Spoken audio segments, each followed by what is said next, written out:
geediga Puntland ku jirto horta Puntland inaynu iimaansano weey dayra inaynu ka qabnana ma haddaad fiirisidna dawlad dhiska Soomaaliya shaybaarka dawlad dhiska Soomaaliya talaabo kasta oo muhiim ah oo la qaaday ilaa iyo burburkii Puntland ba qaaday state-kii ugu horeeyay la sameeyay marka Soomaaliland laga tago state-kii keenay nidaamka federaalka state-kii qabtay doorasho qof iyo cod ah marka Soomaaliland dibadda u baxday laga reebo state-ka kaliya oo wada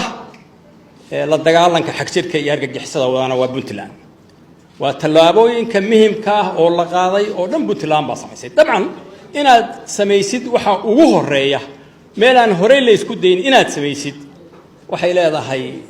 cabsideeda waxay leedahay cadawgeeda waxay leedahay dhaliisheeda sababta Puntland loo xagxaganaya waxa kamid ah Puntland tabar walba shay bar cusub bay iyo talaabo cusub bay samaysaa taas oo dadku ay ahayn meel ay sanoqon taas keenta marka dad badani inay diidaan saddexda aragtiyood oo maanta dhulka miiska taal oo Soomaali ku loolamaysana hadda mid bay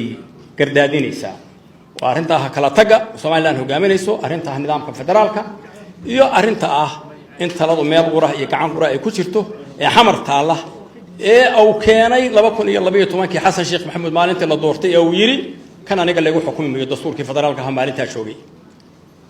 tabeena uu yiri qabyani kada dhameystiro dib ugu noqday arintaas waxay u muuqataa markii ugu horeysay oo hadda saddex dawladood isdaba jooga ay nidaamka dib u noqoshada uu joogay iyadoo hadda inay fashilayso ayay u muuqato aysan shaqeyneen marka saddex aragtiyood ee loolanka siyaasadeed ee Soomaaliya ku jirtana mid bay Puntland hogaaminaysaa marka waxa la yiraahdo Puntland lagu kalsoonaado saddexdu hadday shaqeyn waayaan ama ay su'aalo ka soo noqdaan hadda Puntland halabuurku ka dhamaanmayo fikir kale namiska way dhigi kartaa oo turku waa baandhayn kartaa marka hal isku kalsoonaado hana la dadaalo aad ba u mahadsantahay